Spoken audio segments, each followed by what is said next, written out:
자, 오늘 제목은 아주 간단합니다. 오늘 기쁨에 대한 설교를 하겠습니다. 이 기쁨, 즐거움이라는 거, 이게 얼마나 중요한지 모릅니다. 그죠? 기쁨과 즐거움. 인간은요, 즐거움을 추구하는 존재예요. 기쁨을 추구하는 겁니다. 이건 본능적인 거예요. 이건 안 없어져요. 이건 하나님이 만드신 거예요. 하나님이 우리에게 뭘 추구하도록 만드셨느냐면 기쁨을 추구하도록, 즐거움을 추구하도록 만들어놔요. 그러니까 이런 물이 아래로 흐르는 것처럼 이게 원리잖아요. 그죠? 물이 막 밑에서 위로 올라가지 않잖아요. 위에서 아래로 흐르는 것처럼 인간은 이 기쁨을 향하여 가는 거죠. 즐거움을 향해 가는 겁니다. 그러니까 행복을 추구한다라고 얘기하지만 행복은 추상명사거든요. 추상명사예요. 그러니까 그 행복을 구체적으로 얘기한다면 기쁨을 말하는 거예요. 기쁨을 누리는 삶, 그게 행복이죠. 여러분 지금 기쁨을 누리고 있다면 행복한 거예요. 기쁨이 있다면, 기쁨이. 아무리 모든 걸 가졌어도요, 기쁨이 없으면 불행한 삶입니다. 자, 여러분 우리가 먹고 마시고 이렇게 즐기는 것이 우리의 일상사죠. 그래서 전도서 2장 24절 25절에 이런 말했습니다. 사람이 먹고 마시며 수고하는 것보다 그의 마음을 더 기쁘게 하는 것은 없나니. 여러분 보십시오. 전부 다 먹고 마시고 내가 이것도 본적 하나님의 손에서 나오는 것이로다. 먹고 즐기는 일을 누가 나보다 더 해보았으랴. 솔로몬은 진짜 해본 사람이야. 먹을 거, 맛있는 거라는 거는 다 해먹어 본 거. 우리나라도 참 이게 음식을 맛있게 해서 먹는 것 같아요. 막 재고, 뭐 볶고, 뭐 하여튼 막 뭘 그렇게 종류가 많아요. 제가 호주에 있어 보면은 그렇게 많잖아. 그냥 소고기는 구워서 먹는 거지. 그냥 불에 구워서 먹는 거예요. 소금 틱틱틱하고. 그게 뭐 별다르게 애를 쓰지 않아요. 한국은 뭐가 그냥 굉장히 다양해요. 중국은 우리보다 더해요. 중국은 음식 종류가 우리보다 더 많아요. 얼마나 먹는 게 많은지. 그리고 중국 사람은 안 먹는 게 거의 없다고 그래요.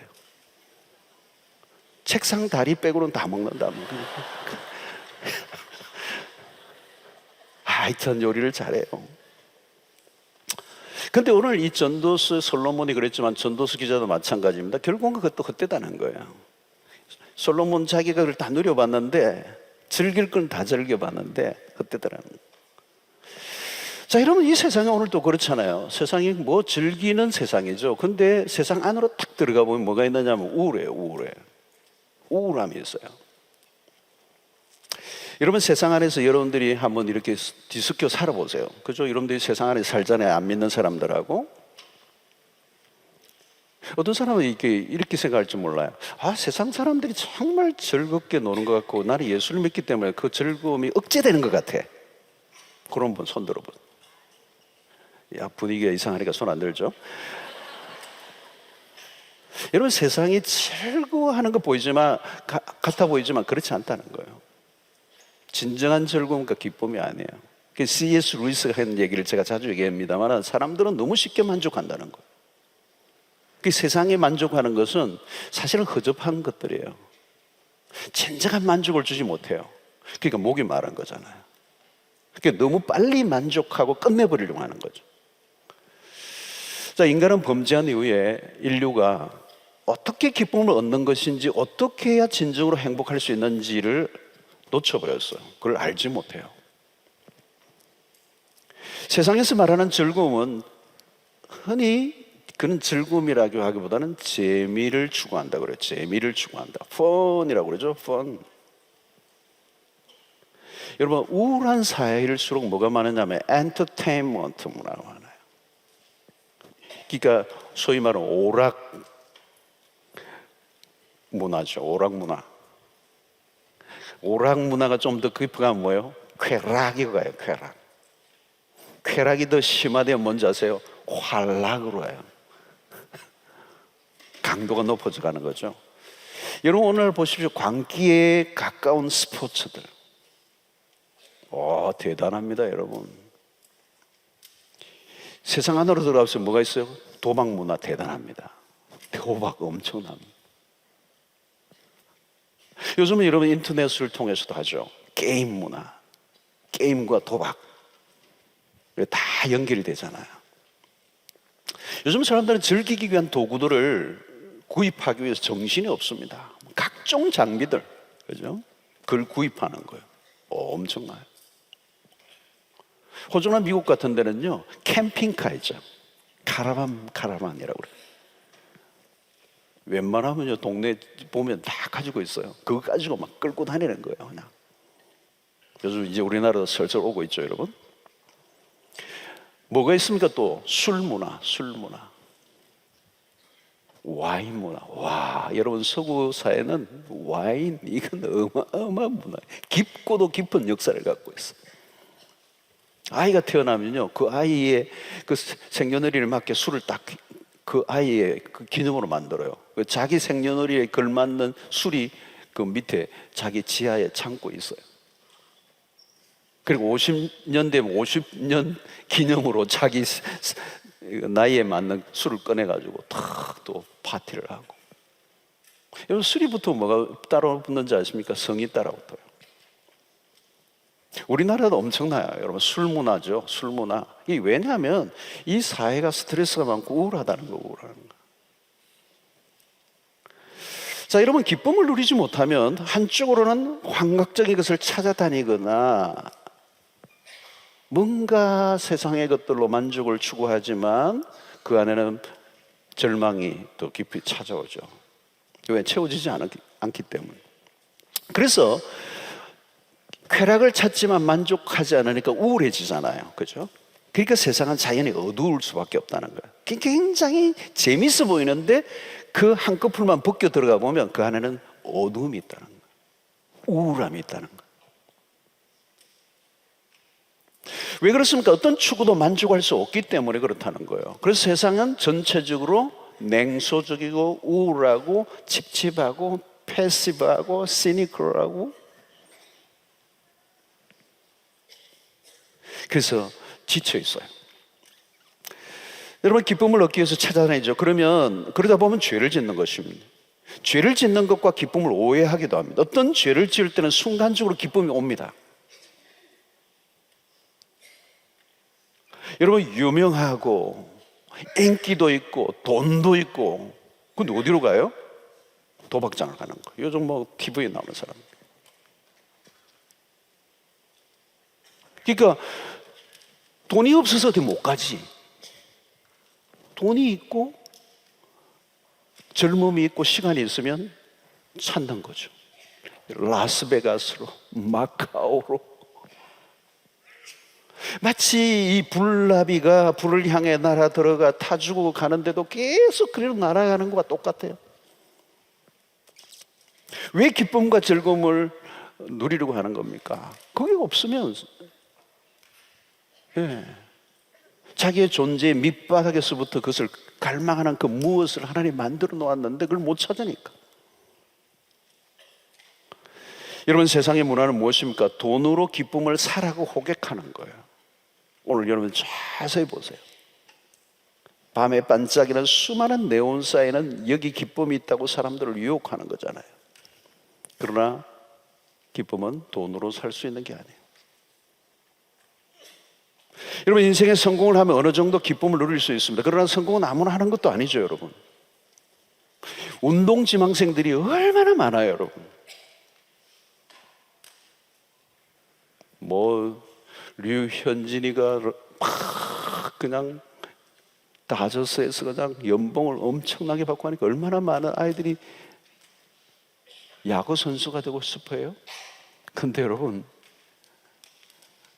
아무리 노력해도 웬만한 사람들은 마이너 그룹에도 들어가기 힘들어요. 메이저 그룹 이거는 아무나 들어가는 게 아니에요. 대개는 몇 번 휘둘다가 끝나는 거예요. 여러분 그런 것들을 통하여 성공을 통하여 자기가 기쁨을 얻고자 하죠. 근데 그게 불가능하다는 거예요.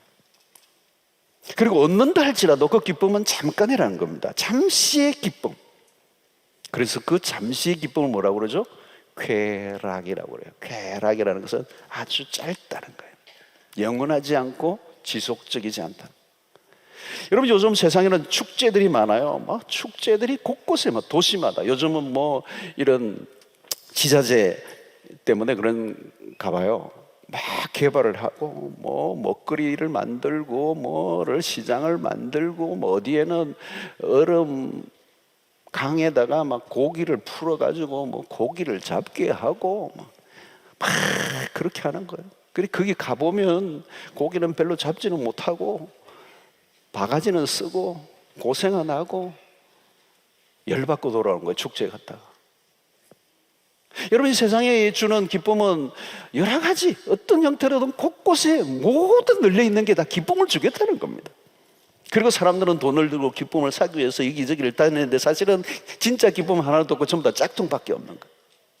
그리고 그 모든 것들은 계속 돈을 써야만 잠시라도 기쁨을 얻을 수 있기 때문에 계속 돈을 쓰긴 하지만 기쁨은 주지 못하니까 계속 돈만 나가고 중독이 되는 거예요. 중독. 그리고 조금씩 더 강도를 높여서 더 좋은 것을 찾아 나가도록 세상은 유혹하는 거예요. 그 사람들은 끊임없이 그 기쁨을 얻어내기 위해서, 그 만족을 얻기 위해서 뭘 해요? 돈을 벌어야 되는 거예요. 근데 돈 버는 게 쉬운가요, 여러분? 그 여러분, 현대인들 보십시오. 아무리 돈을 더 벌어도 돈은 모자라요. 왜? 이 기쁨을 사야 되기 때문에. 이건 본능적인 거거든요. 이 기쁨을 채워야 즐거움을 추구할 수밖에 없는 존재인데, 그 즐거움에 이 세상에 널려있는 것들이 마치 나에게 기쁨을 줄 것처럼 약속하고 호객을 하고 유혹을 하는데 아무리 해도 목이 마른 거예요. 이게 오늘 소비주의 시대입니다. 돈으로 기쁨을 살려고 하는 거예요. 그런데 그것은 날마다 언제든지 목이 금방 마른다는 거예요. 여러분, 이 기쁨이라고 하는 것은요, 이게 굉장히 원초적인 겁니다. 이것은 있어도 되고 없어도 되는 게 아니에요. 오늘 바울이 보십시오. 기뻐하라. 다시 말하는 기뻐하라. 이 얘기를 왜 하는지 아세요, 여러분? 이게 명령이에요, 명령. 이 기쁨이라고 하는 그 엄청난 주제라는 거예요, 주제. 반드시 기뻐해야 된다. 명령형으로 쓰고 있는 거예요. 기뻐해 하든지 말든지 너가 선택해라고 얘기하지 않아요. 기뻐해야 된다는 거예요. 내가 다시 말한다. 기뻐해라. 그리고 이게 뭐예요? 감옥 안에서. 감옥 안에 있으면서도 불구하고 사라지지 않는 이 기쁨을 가지고 있는데, 바울 사도가 감옥 바깥에 있는 사람들을 하여 당신들 기뻐해라고, 기뻐하지 않으면 안 된다는 거예요. 여러분, 왜 우리가 기뻐해야 되냐면, 기뻐하며 살아가도록 하나님이 만들어 놓으셨어요. 우리를 그렇게 디자인하셨다고요. 기쁨을 누리도록 살도록 만드셨다는 거예요. 하나님 우리를 만드실 때 우울하게 살도록 만들어 놓으신 게 아니에요. 우리 안에 세팅이 됐는데 즐거움을 추구하도록. 여러분, 그러므로 기쁨을 포기해서는 안 돼요. 기뻐할 수도 있고 안 할 수도 있는 거지, 그게 아니에요. 반드시 기뻐해야 돼요. 왜? 내가 진정한 기쁨을 누리지 못하면 우리는 또 다른 엉터리, 이 잘못된, 이 짝퉁, 거짓된 기쁨과 즐거움을 추구하는 쪽으로 갈 가능성이 많기 때문에.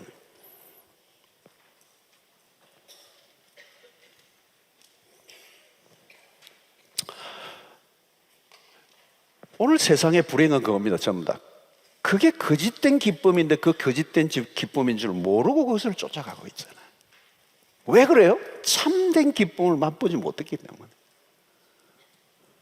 참 기쁨을 맛보지 못했기 때문에 너무 엉터리 같은 기쁨에 자기의 돈과 청춘과 모든 걸 다 쏟아붓고 살아간다는 거예요. 얼마나 기가 막힌 거예요.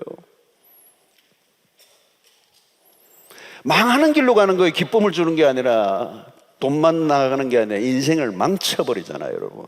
그 쾌락이 자신의 인생에 기쁨을 주는 줄로 알고 불나비처럼 불을 쫓아가잖아요. 그걸 망쳐버리는 거예요. 그러니까 여러분, 오늘 우리는 어떤 형태로든 기쁨을 누려야 되는데, 어떤 기쁨을 찾고 그것을 누리며 그 기쁨을 다른 사람에게도 누리게 하며 살아갈 것인가. 이게 우리의 인생의 어마어마한 중요한 타픽이에요, 타픽.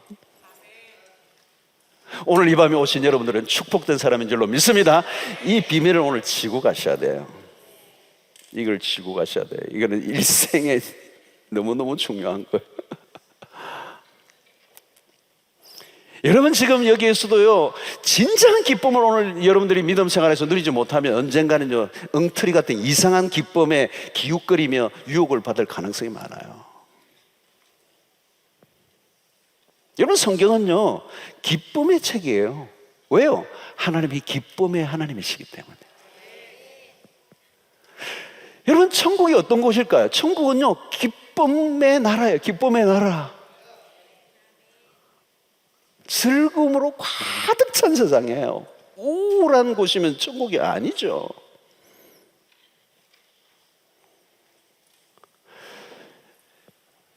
기독교의 분위기는 전체적으로 밝은 거예요, 여러분. 그러니까 기독교가 들어간 곳은 문화가요, 다 밝아요. 신앙생활을 제대로 하면요, 밝아지게 돼 있어요. 그림도요, 막 이상하게 그린 사람이 있어. 막 화가들도 막 무서워, 막 무섭고, 막 피도 막 새 나오고, 막 막이 막 추상화들 있잖아요. 막 뚝 보면 막 섬찟한 거 있잖아요. 그런 거 돈으로 사지 마세요. 그래도 그걸 돈 주고 붙여 놓은 사람들이 있어. 꿈에 나올 것. 여러분 예수 믿으면 그렇게 안 해요. 밝아요. 와, 밝아요.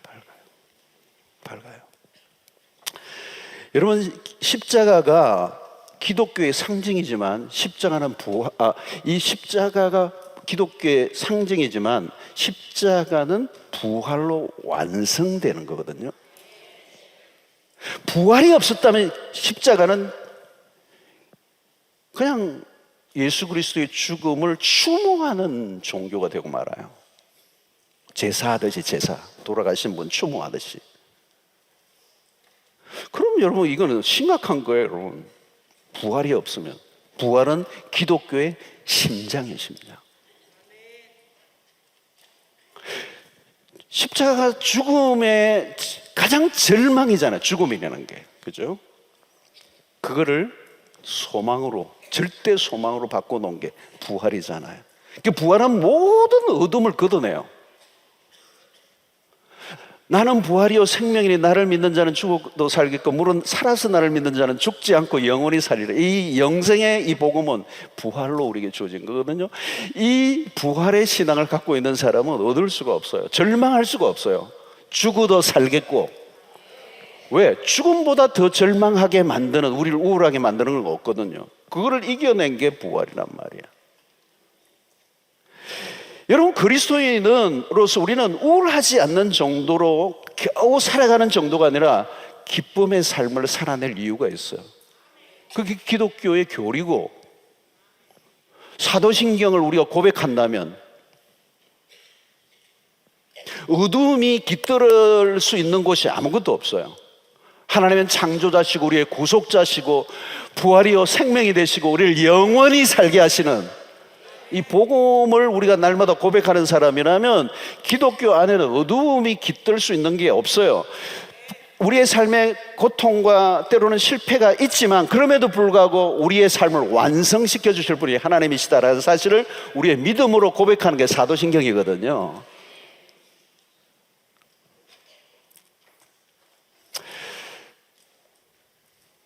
그러므로 우리는 소극적으로 기뻐하고 즐거워하는 정도가 아니에요. 아주 적극적으로 기뻐하고 즐거워해야 된다는 거.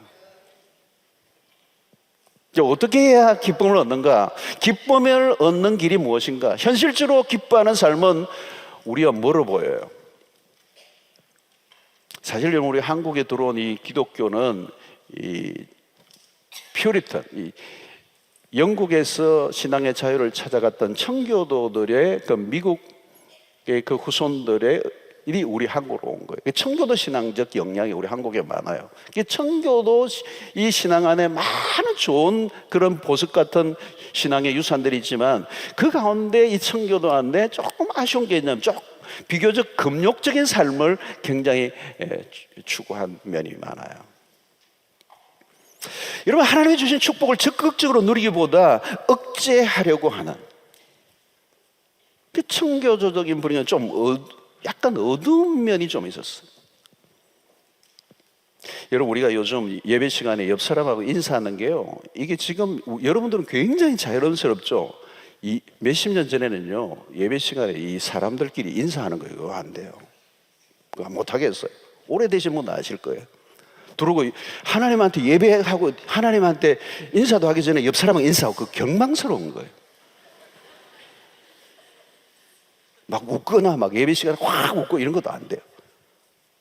들어올 때는 이만 전부 다 그 경건과 거룩을 아주 엄숙함은 좋으나 너무 어두웠던 거예요.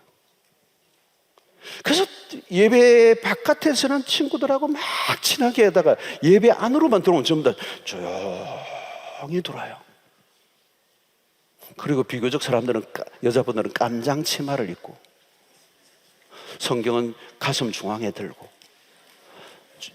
아주 거룩하게 걸으셔야 돼요. 팔딱팔딱 거리면 안 돼요. 그게 경건과 거룩을 오해한 거예요. 뭔가 금지하고 억압하는 율법적 분위기가 한국 교회 안에 많았어. 하지 말라가 많아요. 그러니까 아이들이요, 부모 아래에서는 그 억압을 견뎌내지만 너무 억압된 분위기를 하다니까 아이가 대학 가면요, 교회를 안 나가버려요. 너무 율법적인 거죠.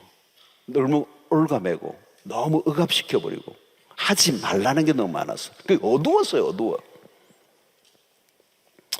여러분, 기독교 전통 속에는 고행주의 그리고 금욕주의적인 것들이 성행했던 때가 있었어요. 이건 뭐냐면 가능한 즐기는 것을 거부하는 삶입니다.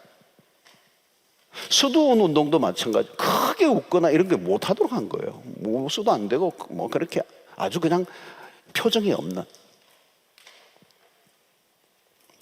여러분, 하나님은 엄격한 신으로 아차하는 순간 한 방 내리치실 것 같은 분으로 오해하게 만들었습니다. 그래서 교회 안에서도 너무 출근은, 그래서 교회 문을 예배 마치고 나갈 때 화내죠. 그건 아닙니다, 여러분. 하나님은 기쁨의 하나님이세요. 여러분, 성경을 읽어보세요. 기쁨이라는 단어가 얼마나 많이 나오는지.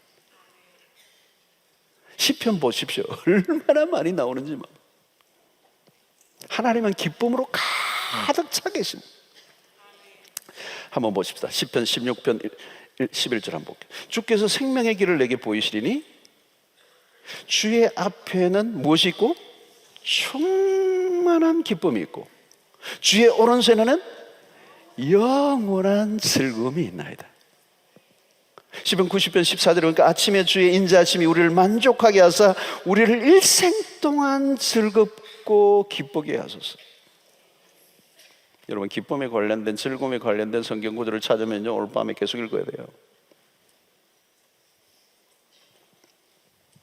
이거는 조나단 에드워드, 존 파이프 같은 목사님이 그 조나단 에드워드 목사님의 영향을 받아서 히도니즘이라고 하는 표현을 써요. 기독교 희락주의라고 하는 거예요. 매우 중요한 것을 설파를 해요. 여러분, 하나님의 백성들은 기뻐하고 즐거울 수밖에 없다는 거죠. 하나님은 기쁨으로 충만해 계신 분이고 우리를 기쁨으로 이끌어 들이시는 하나님.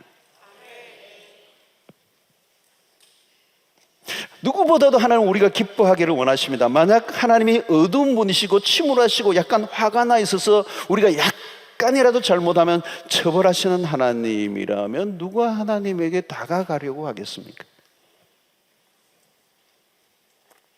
여러분, 우상들을 보면 매우 흉측하게 만들어 놓거나 아니면 엄청 크게 만들어 위압감을 가지게 했어요. 우상들을 보면 그러니까 크게 만들어 놓은 거예요. 어마어마하게 크게 위압감을 갖고 그 앞에 가서 너 함부로 하면 죽는다. 안 그러면 이 우상이 작으면 흉측하게 만들어요. 팔이 뭐 8개, 막 눈도 막 튀어나오고 막 이런 거죠. 겁을 주는 거예요. 겁을 주는 거. 두려움을 주는 거예요. 그리고 많은 의무 규칙을 만들어 지키도록 강요해서 억지로 따르도록 요구하는 신. 여러분, 예수님의 시대 율법자들도 마찬가지입니다. 열심히 하나님을 섬기는 것처럼 보이지만 그들은 사실은 그 안에는 의무감에 사는 거예요. 기쁨이 없었어요. 그래서 여러분, 요한복음 2장에 나오는 가나의 혼인잔치에 그 잔치집에 그 포도주가 떨어졌다는 말은 그 당시 유대 종교의 상황을 얘기하는 겁니다. 포도주가 떨어졌다는 것은 기쁨이 떨어졌다는 얘기예요. 포도주는 기쁨을 상징하는 겁니다. 유대주의가 그 당시 율법주의 안에 기쁨이 사라져, 유대 종교 안에 생명이 없어, 기쁨이 없어요. 기쁨이 바닥에 나버렸어요. 잔치집에는 반드시 포도주가 있어야 돼요. 그런데 포도주가 떨어졌다는 말은 그 당시 유대 종교의 상황이 기쁨이 없는 종교, 의무감만 남아있는 종교, 억지로 하나님을 섬기긴 하는데 내면에는 자발성이 하나도 없이 할 수 없이 그냥 겨우 버텨내는 신앙, 기쁨이 없는 거예요, 여러분.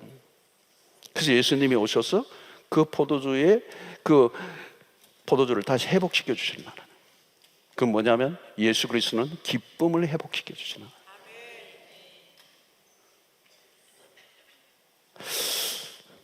여러분, 기쁨은 우리의 힘으로 얻을 수 있는 것이 아닙니다. 하나님으로부터 주어지는 것입니다. 이 사실을 확실히 알고 있어야 돼요. 신앙생활이란 뭐냐? 주 안에서 항상 기뻐하는 것이다. 이게 오늘 빌립보서에서 바울이 우리에게 가르쳐주는 것입니다. 이것은 세상적인 기쁨과 차원이 달라요. 세상에 누구보다도 즐거워해야 하는 사람은 그리스도인. 왜? 그만이 참된 기쁨을 맛보았기 때문에. 그래서 바울은 기쁨의 서신을 이 감옥 안에서 썼습니다. 이게 기독교예요, 여러분. 기독교예요. 책상 위에서 바울이 기쁨에 대한 아주 멋있는 글을 쓴 게 아니에요. 감옥 안에서 하나의 이론을 얘기한 게 아니라 자신이 기쁨을 누리면서 경험한 것을 지금 성도들에게 나와 함께 그 기쁨을 누리자는 거죠.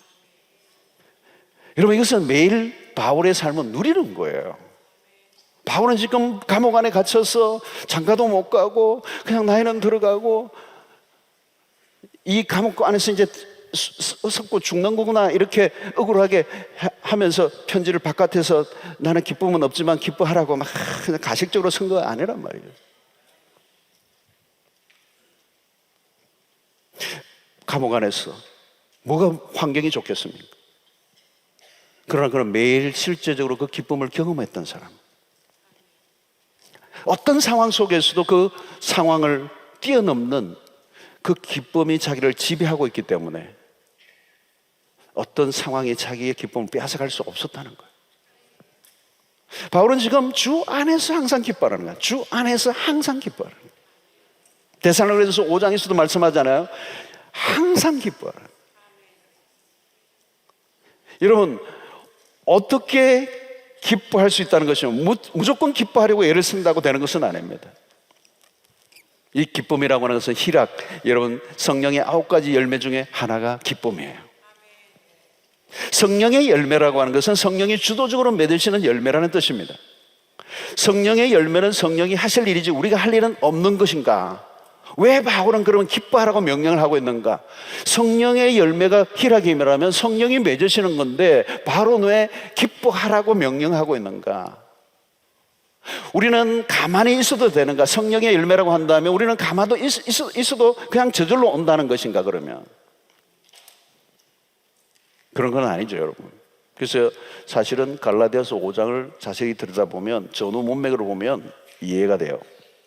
갈라디아서 5장 16절 보면 이런 말씀이 있어. 내가 이르노니 너희는 성령을 따라 행하라. 그리하면 육체의 욕심을 이루지 아니하리라. 성령을 따라 행하라. 그래서 우리에게 요구하는 것입니다. 그 다음에 그리하면 육체의 욕심을 이루지 아니하리라. 우리 행동에 대한 어떤 결과예요. 우리는 아무렇게나 사는데 어떤 열매가 맺히는 것은 아니다라고 하는 것을 가르쳐줘요. 그러니까 중요한 것은 뭐냐면 성령을 따라 행하라는 거예요. 지극히 당연한 것이죠. 성령의 열매를 맺으려고 하면 성령을 따라 행해야 돼요. 그러면 성령을 따라 행하는 것은 무엇인가? 오늘 여기 매우 중요한 것은 육체의 소욕을 거슬러야 된다는 거예요. 바울은 육체의 소욕을 쫓는 것을 상태하게 열거하고 있는데 갈라디아서 5장 19절로 21절의 말씀을 보겠습니다. 육체의 일은 분명하니 곧 음행과 더러운 것과 호색과 우상숭배와 주술과 원수 맺는 것과 분쟁과 시기와 분냉과 당짓는 것과 분열함과 이단과 투기와 술 취함과 방탕함과 또 그와 같은 것들이라. 전에 너에게 경계한 것 같이 경계하노니 이런 일을 하는 자들은 하나님의 나라를 유업으로 받지 못할 것이요. 한마디로 여기서 요약하면 뭘까요? 이 모든 이 지금 나오는 이 육체 일들이 뭐냐면 자기의 육체의 만족을 위하여 추구하며 살아가는 삶. 그러니까 자기 육체를 만족하기 위해 추구하는 모든 삶들은 성령을 거슬러 살아가는 사람이라는 거예요. 그러니까 성령을 거슬러 살아가는 사람들은 하나밖에 없어요. 자기 육체의 만족, 자기의 육체의 만족. 오늘 이 세상의 모든 모습이에요. 오늘도 우리가 기도하고 영적으로 충만하지 않으면 육체의 만족을 추구하며 살아간다는 거예요. 그러면 희락은 사라져요. 그러면 성령을 따라 살아가려고 하면 답이 딱 하나 있어요. 갈라디아서 5장 24절의 말씀이 답이에요. 자, 같이 읽겠습니다. 시작. 그리스도 예수의 사람들은 육체와 함께. 자, 뭐죠 여러분?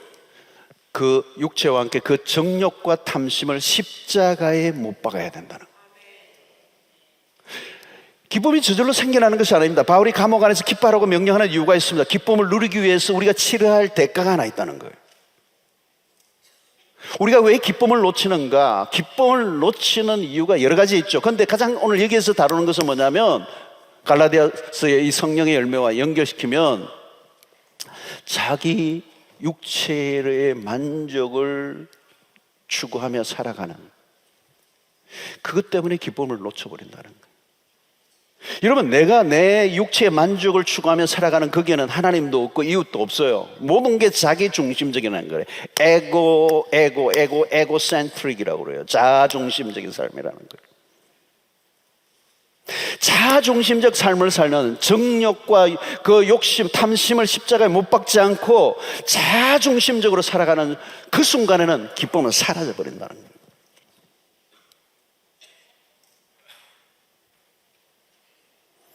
자, 여러분, 기도를 지금 하는데도 기쁨이 없는 사람들은 한번 잘 점검해 보세요. 내가 왜 기도 생활을 이렇게 열심히 하는데 나는 기쁨이 없지? 기도 생활하는데 왜 우울하지?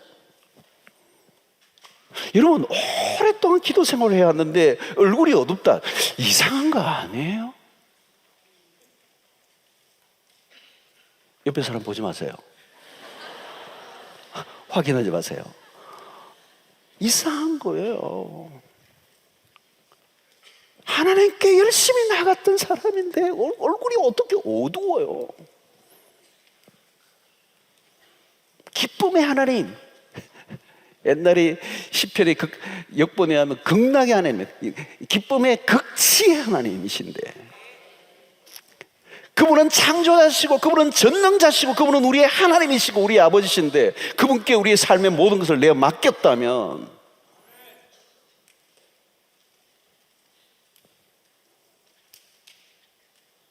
여러분, 그 이유는 잘 분석해 보세요. 늘 자기중심적 기도에서 벗어나지 못했기 때문일 가능성이 있어요. 늘 자기중심적 기도예요. 그러니까 하나님에게 늘 5년 전도, 10년 전도, 20년 전도 늘 자기 문제를 요구하기만 하는 하나님. 하나님이 이거 해주세요. 이거 해주세요. 이거 왜 안 해주세요? 그러실 거예요. 누구 죽는 꼴 보시려고 그러세요. 내가 이렇게 기도했는데 하나님 뭐 하시는 거예요 지금? 답답한 양반이시다고 그러고. 하나님이 원하시는 게 뭔지를 전혀 생각해 본 적이 없는 사람. 내 기도를 통하여 내 이웃이 얼마나 놀라운 내 기도의 그 영향력 아래 하나님의 복을 받는가에 대한 관심이 없고 내 복 내 하나 잘 되는 거, 나 하나 잘 먹는, 내 문제 해결되는 거. 그러면 기쁨 없어요. 여러분, 주기도문 보십시오. 양식을 위한 기도마저도 오늘날 우리에게 일용할 양식을 주시옵고 내 먹을 거 달라는 기도가 아니에요. 우리. 오늘날 우리에게라고 할 때 그 우리 안에는 지금 내 근처, 내 형제일 수도 있고, 못 사는 형제일 수도 있고, 내 사랑방 식구일 수도 있고, 오늘 길을 가는데 노숙자일 수도 있고, 오늘 또 최극빈에 먹을 게 없어서 얼마 전에 죽었던 탈북한 가정, 그 가정일 수도 있고. 그러니까 여러분, 이게 이기적인 기도가 아니에요. 이기적인 기도에 빠지면요, 기쁨 없어요. 나라고 하는 세계에 갇혀 있는데 어떻게 기쁨이 있어요?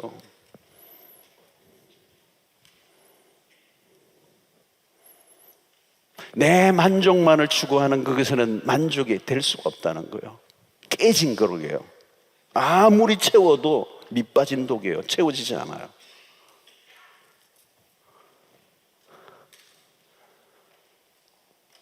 여러분, 왜 채워지지 않는지 아세요? 아무리 내가 추구하는 모든 걸 다 내가 얻어도 만족이 안 되는 이유는 하나님이 본래 그렇게 인간을 안 만들어 놓아서 그래요. 본래 하나님은 인간이 자기 만족만을 추구하여 만족하도록 만들지 않으셨다고요. 디자인을 그렇게 하지 않았다고요. 진정한 만족은 하나님의 영광을 위하여, 내 이웃을 사랑하는 걸 위하여 내 삶을 헌신하고 드릴 때 기쁨이 오도록 만들어 놓으셨다고요. 그러니까 이게 설계도대로 안 하니까, 기름을 넣어야 자동차가 가도록 만들었는데 물을 자꾸 넣으니까 가요? 안 가지. 본래 만들어진 디자인대로, 사용 설명서대로 써야 이게 돌아가는 거잖아요. 결국에 내 만족을 내가 추구하는 동안에는 만족과 기쁨과 즐거움은, 내가 나를 너무 때리네, 오지 않게 되더라고요. 그런데 기도가 내 기도밖에 없어요. 그런데 어떻게 기쁨이 와요? 초기에는 그렇게 해야죠. 1, 2년 때, 교회 1, 2년 다닐 때는 그렇게 해야죠. 왜? 아직 어리니까, 유치하니까, 유치반이니까. 근데 유치원을 계속 20년째 다니면 안 되잖아요. 근데 유치원 자기가 반장이래.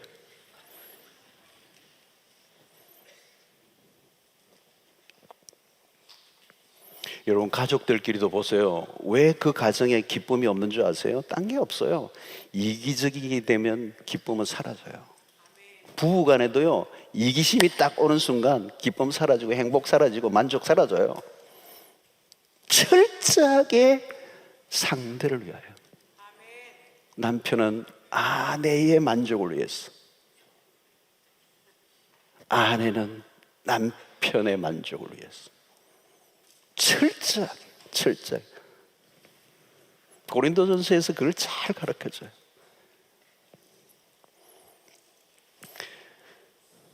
여러분, 화를 자주 내는 사람들, 화를 많이 내는 사람들, 틀림없이 이기적인 사람입니다. 이기적인 사람이에요. 그러니까 내 마음대로 안 되니까 화를 내는 거 아니야. 이기적인 사람. 기쁨은 사라지는 거예요. 자, 여러분, 바울이 강조하는 것을 유의하십시오. 주 안에서 항상 기뻐하라. 주 안에서. In Christ. 여기 비밀이 있어요, 여러분.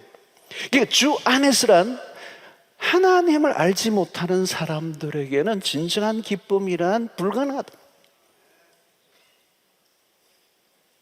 그리스도 바깥에서 기쁨은 없다.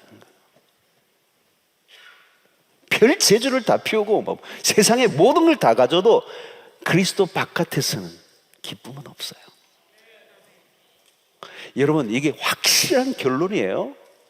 이거 붙잡으셔야 돼요, 여러분. 기쁨의 근원은 그리스도라는, 그리스도.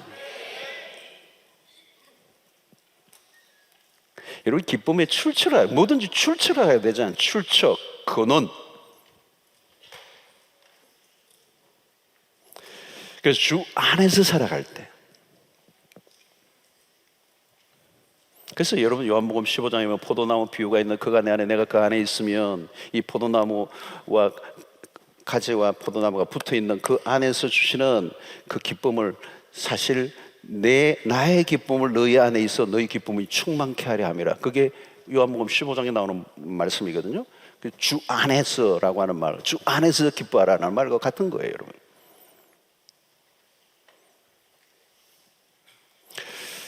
자, 이 주 안에서라고 하는 이 말은 결국은 뭐냐면 주님과의 관계 안에서 주어진다는 관계. 그죠? 주 안에서라는 말은 주님과의 관계, 주님과 나와의 관계 안에서 그 관계를 통하여 주어지는 기쁨이라는. 탕자의 비유에서 돌탕의 아버지 집으로 돌아왔을 때 그 잔치집에 뭐가 일어나요? 잔치집에 잔치가 일어나죠. 동네 잔치예요. 먹을 것도 있고 막 풍악도 울리고 춤도 추고 기쁨에 아버지도 기고 있는데 그 축제장에서 가장 기뻐한 사람은 아버지죠. 아버지예요. 그 아들이 돌아왔던 거예요. 자기의 그 유일한 관심이었던 아들이 돌아온. 그리고 돌아온 탕자로 인하여 두 번째 가장 기뻐해야 될 사람이 누구냐면 큰 아들이에요. 큰 아들, 맏아들. 동생이 돌아왔으니까. 아버지는 아들이 돌아왔기 때문에 기뻐하는 거고 맏아들은 자기 동생이 돌아와서 기뻐해야 돼요. 근데 기뻐하지 않아요. 오히려 화를 내요. 불평해요. 왜? 맏아들은 아버지의 관계에 문제가 있는 거예요. 이 아들은 아버지의 마음을 전혀 알지 못해요. 아버지와 한 공간에 있을 뿐이지 별개로 살았던 거죠. 여러분, 이 아버지의 마음이 뭐죠? 우리가 잘 아는 것처럼 왜 이렇게 기뻐하는지를 그가 알았어야 되죠. 그런데 그거에 대해서 관심 없고 아들이 그 동생이 돌아옴으로 인해 자기의 오히려 몫을 챙기는데 문제가 생겼다고 생각한 거죠. 이기적인 거죠. 결국 아버지와 상관없이 살던 그는 아버지의 기쁨 안으로 들어가지 못해요. 아버지가 누구인지를 모르니까. 아버지와 함께 기쁨을 누리려면 아버지의 마음 안으로 들어가야 돼요.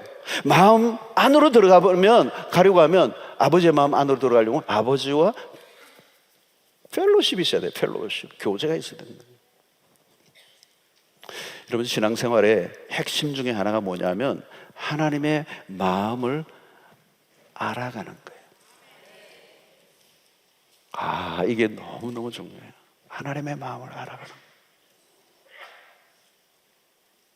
저는 창세기를 주일 설교를 하면서 지금 지난주간에 준비를 하다가 이 타락한 이 죄악에 관장한 이 세상을 쓸어버리시는데 그 하나님의 마음의 아파함이 막 좀 밀려왔어요.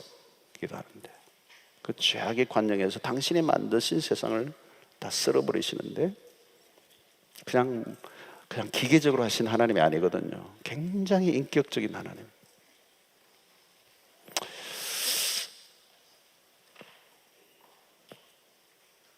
그 아들이 집을 떠난 아들을 기다리는 아버지가 얼마나 그 마음이 아팠어요?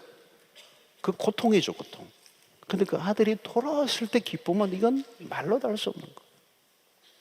그거 외에는 생각해 본 적이 없을 정도로 자신의 삶의 전부였기 때문에 그 아들이 돌아왔을 때 그 아버지의 기쁨은 말할 수 없는 거예요. 근데 큰 아들은 그 아버지의 마음을 잘 알 길이 없고 이건 잔인한 거예요. 정말 이 맏아들은 전적으로 자기 자신만 생각하는 거예요. 여러분, 집안에서도요, 자식이 여럿 있어도 부모의 마음을 제대로 아는 자식이 있고 전적으로 자기 자신만 생각하고 아버지의 재산을 노리는 자식도 있어요.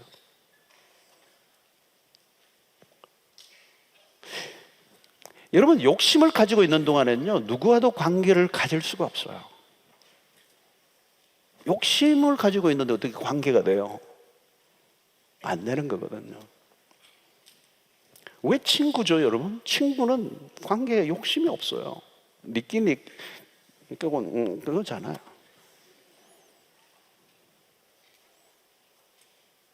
그러니까 이 마다들이 화를 내는 거 보세요. 기쁨이 없어요, 이 친구는. 그 당시에 이 마다들은, 누가복음 15장의 마다들은 그 당시에 율법주의자를 말하는 거예요. 유대주의자들. 규칙은 지키고 열심히 뭘 하기는 하는데 하나님과는 관계없고 자기의 성취, 자아를 만족시키는, 자기의 행위에 자기가 스스로 만족하고 도취하고 자기 공로에 빠져 살아가고 있는, 관계는 다 끊겨 있는 거야. 아버지와의 관계, 아들과 동생과의 관계 다 끊겨. 동생에 대한 표현을 보시면 당신의 아들이 왔잖아요, 이런, 자기 동생이라는 표현은 안 해요. 이렇게 무지막지한 친구가 있어요. 그러니까 오직 나만을 위해 살아가는 사람이니까 지금 이 동생의 귀향에 아버지는 그렇게 기뻐하는데 화가 나 있죠. 화가 있나. 여러분, 자기 중심적으로 돌아가면요 불평하고 원망밖에 없는 거. 이스라엘 백성들이 늘 그랬죠. 여러분, 원망과 불평이 왜 일어난 것입니까? 하나님의 뜻과 의도는 전혀 이해하지 못하고 자기들이 현실의 배, 굶주린 배를 채워달라는 거예요. 여러분, 교회 안에서도 원망하고 불평하는 사람들이 있다면 자기중심적이에요. 자아의 세계에서 빠져나오지 못한 사람. 자, 여러분, 우리가 한 번 더 확인해야 될 아주 중요한 구절이 갈라디아서 5장 24절에 있습니다. 그리스도 예수의 사람들은 육체와 함께, 이 육체라는 말은 이 몸을 말하는 게 아니에요. 죄의 지배를 받고 있는, 죄성으로 가득한 육신, 그것이 그 정욕과 탐심을 십자가에 못 박아야 돼.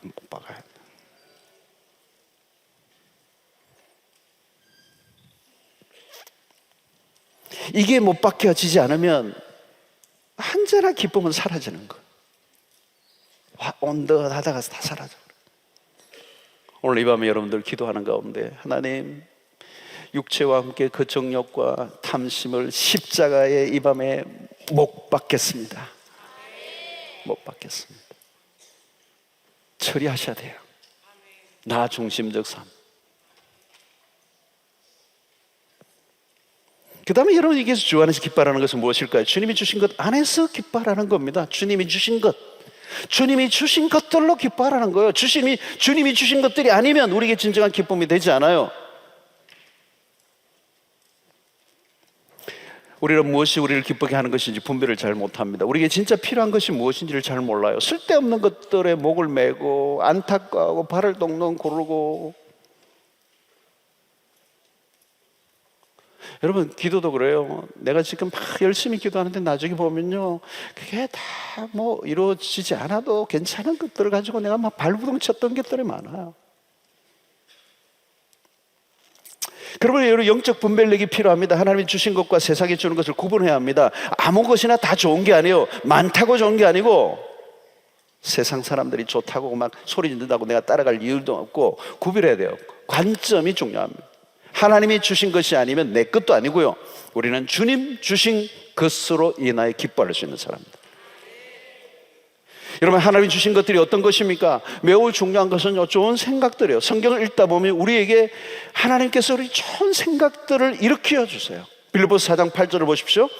끝으로 형제들아, 무엇이든지 참되며, 무엇이든지 경건하며, 무엇이든지 옳으며, 무엇이든지 정결하며, 무엇이든지 사랑받을 만하며, 무엇이든지 칭찬받을 만하며, 무슨 덕이 있든지 무슨 기름이 있든지 이것들을 생각하라. 좋은 생각들이에요. 여러분, 사실 하나님께서 우리에게 주신 좋은 것들은 너무 많아요. 우리의 생각이 열려지면 하나님이 우리에게 주신 좋은 것들이 얼마나 많다는 것. 여러분, 하나님 우리에게 진짜 좋은 것들을 다 주셨는 줄로 믿습니다. 여러분, 우리에게 무엇을 주셨죠? 구원을 주셨어요. Salvation. 구원이라고, 여러분, 참 우리는 이 구원이라는 것을 잘 이해하지 못할 때가 많습니다. 하나님 우리에게 주신 이 구원이 얼마나 큰 것인가를 우리는 놓쳐버려요. 그리고 여러분, 구원이라는 단어에는 항상 따라가는 게 하나 있어요. 그게 뭔지 아세요? 구원의 기쁨을 누리는 거예요. 구원을 받았다면 그 구원과 함께 뭐가 오는가 아세요? 구원의 기쁨이 와야 돼요. 어떤 사람은 구원을 받았대요. 그런데 기쁨은 없어요. 그러면 그 구원이 뭔지를 잘 모르기 때문에. 구원이 뭔지를 모르는 거예요. 여러분, 사실 그리스도인들에게 구원보다 더 큰 것은 없어요. 이보다 더 큰 선물이 없어요, 여러분. 하나님이 우리에게 주신 선물이에요. 우리에게 난 것이 아니에요. 하나님의 선물이에요. 하나님이 주신 선물이에요. 여러분, 나는 구원만 받았어요. 그런 거 없어요, 여러분. 구원을 받았다면 구원의 기쁨을 누리는 거예요. 여러분, 이걸 놓치니까요, 구원파들이 야단법석을 떨잖아요.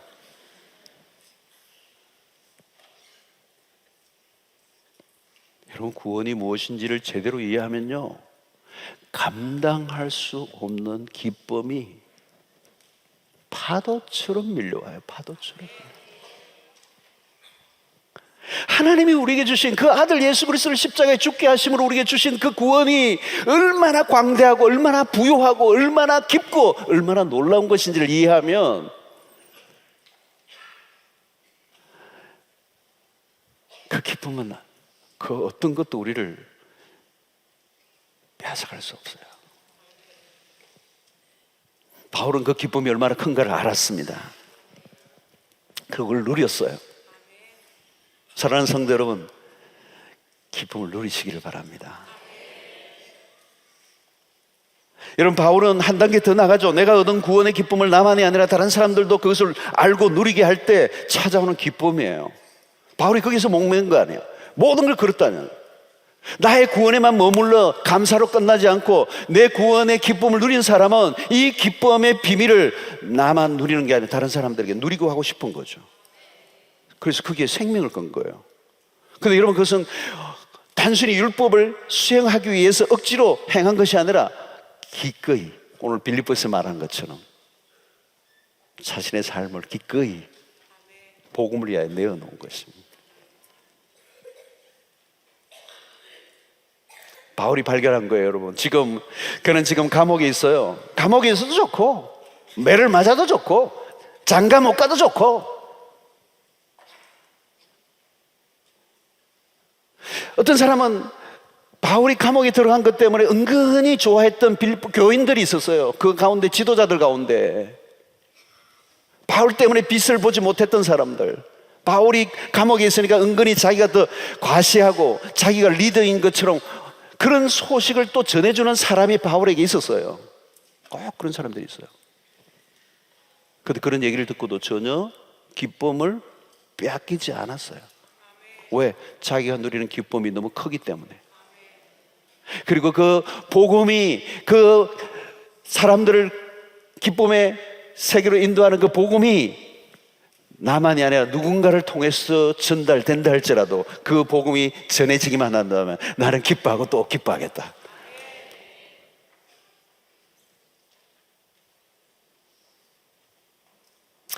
여러분들, 조건 어려움이 오면 기쁨이 없어져 버린다면 내가 가지고 있는 그 기쁨은 혹시 모조품일지도 모릅니다. 진짜 기쁨을 누리는 사람은 쉽게 빼앗기지 않아요. 여러분, 구원의 기쁨과 함께 사죄의 기쁨을 아십니까? 여러분, 죄를 용서받은 기쁨은 정말 기가 막힌 겁니다. 가장 인생을 무겁게 만드는, 우울하게 만드는 게 뭔지 아세요? 사실은 죄예요, 죄. 우울증의 그 안으로도 들어가 보면요, 자기 세계에 빠져있는, 자기 연민에 빠져있는 그 안에도 교묘하게 숨어있는 죄의 문제가 있어요. 여러분, 죄를 짓는 순간 급격하게 기쁨은 사라져요. 죄는 우리의 기쁨을 다 앗아가는 원흉입니다. 왜 관계가 갑자기 꼬이고 가까워할 사이가 냉각되고 싸웁니까? 관계가 꼬이면요, 기쁨이 사라져요. 하나님과의 관계가 깨어지면 기쁨은 불가능한 것입니다. 모든 것의 원골입니다. 하나님이 주신 것들이 여러분 그 외에도 많죠. 지금 시간이 가서 더 이상 설명할 수 없는데 하나님이 우리에게 주신 것들은 우리에게 여러분 사제의 기쁨은 최고 중에 최고예요. 여러분 기쁨에 주 안에서 기뻐하라. 주 안에서 기뻐한다는 것은 무엇일까요? 주님 안에서 살아갈 때 기쁨이 따라온다는 거예요. 주님과 동행의 삶을 살면 염려와 불안과 두려움이 사라진다는 거예요. 여러분 주 안에서 누리는 기쁨이 뭡니까? 그건 자유입니다. 우리 안에 있는 모든 묶여있는 것들로부터 자유하는 거예요. 여러분 주 안에서 살아가면요 세상의 사람들의 눈치를 보지 않아요. 보지 않아요. 그냥 좋은 거예요. 여러분 방송 중에 인기 있는 프로그램이 하나 있는데 그게 뭐냐, 나는 자연인이다 라고 하는 프로그램이 있어요. 이거를 주로 남자들이 좋아해요. 중년 이상의 남자들이 많이 본다고 그래요. 근데 보면 비슷비슷한 사람들이 뭐 이렇게 나와가지고 뭐 약초캐로 가고 또 뭐 이상하게 또 뭐 이렇게 뭐 하나 잡아가지고 또 막 좀 뭐 이렇게 좀 꼬질꼬질하게 이렇게 해가지고 막 비슷비슷해. 프로그램이 비슷해요 그게. 근데 사람들이 그걸 그렇게 계속 본대요. 왜 보죠? 자유로운 삶에 대한 동경이 있는 거예요. 주변에 아무 눈치 보지 않고 살아가고 하자는 자유. 여자분들은 못 느끼는 남자들이 극한난 뭔가 누리지 못하는 자유. 그 남자들이 열심히 본다는 거 여러분 여자분들이 한번 생각해 보셔야 돼요. 남자분들이 불쌍한 거예요. 떠나고 싶은 욕구, 그러나 떠나지 못함. 돈을 벌어야 되고 가족을 먹여 살려야 돼요. 이 타인의 시선을 의식하며 살아간다는 게 얼마나 힘든지 몰라요. 우리 한국 사회는 너무 심해요. 너무 심해. 제가 호주에 살다 보면요, 거기는요 빈부가 있거든요. 빈부가 있어. 굉장히 격차가 커요. 근데 막 부자는 부자대로 살고요, 막 가난한 사람은 가난한 대로 그냥 자기들이 신나게 살아요. 뭐 차도 그래요. 뭐 한 30년 됐는데 이게 뭐 아버지가 내 생일날 준 건데 이거는 막 그냥 내 닦고 다니면서 너무 프라우드하게 타고 다녀. 뭐 연식 그런 거 전혀 상관없어. 그냥 남 시선을 생각하지 않아요. 그냥 좋은 거예요. 이렇게 뚱뚱한 아줌마가 그냥 비키니 입고 막 탁 당당하게 팍 들어가고 다 상관없어요. 뭐 집에서 우울증 걸리고 그럴 필요가 없다는 거예요. 각자의 삶이 있는 거예요. 각자의 삶. 예? 그러니까 늘 이 도시에 살면 주변의 눈치를 보고 내가 하는 행동 하나하나 누가 어떻게 할까 어떻게 볼까 유행을 따라가고 무슨 옷을 입었는지 어떤 안경을 꼈는지 얼마짜리인지 유행이 갔니 안 갔니 남을 의식하며 사는 게 여러분 이게 기쁨을 빼앗아가는 거예요. 거기는 허세가 들어가고요. 거기 위선이 들어가고요. 뭘 보여줘야 된다니까 얼마나 힘들어요. 그러니까 기쁨이 없는 거예요. 여러분 그러니까 자연인에 관한 그 프로가 가면을 벗은 자유예요. 가면을 다 벗어오는 거예요. 여러분 오늘 우리 안에 주 안에서 살아갈 때 그 모든 문화의 압력으로부터도 자유함을 누립니다. 외부적 압력보다 내적인 힘이 강하기 때문에 영향을 받지 않는 거예요. 사랑하는 성도 여러분, 신앙이란 우리 안에 있는 기쁨이 점점 커져가는 겁니다. 처음부터 기쁨이 넘치는 것은 아니에요. 영적으로 성숙해 갈수록 기쁨이 커져가는 것입니다.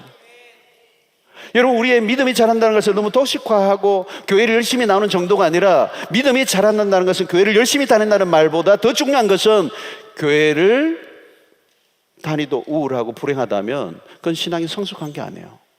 믿음이 자란다는 것은 결국 기쁨이 커져간다는 거예요.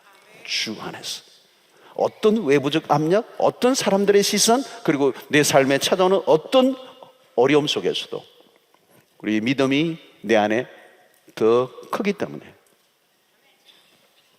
변하지 않는 기쁨의 삶을 누리며 살아가는 것입니다.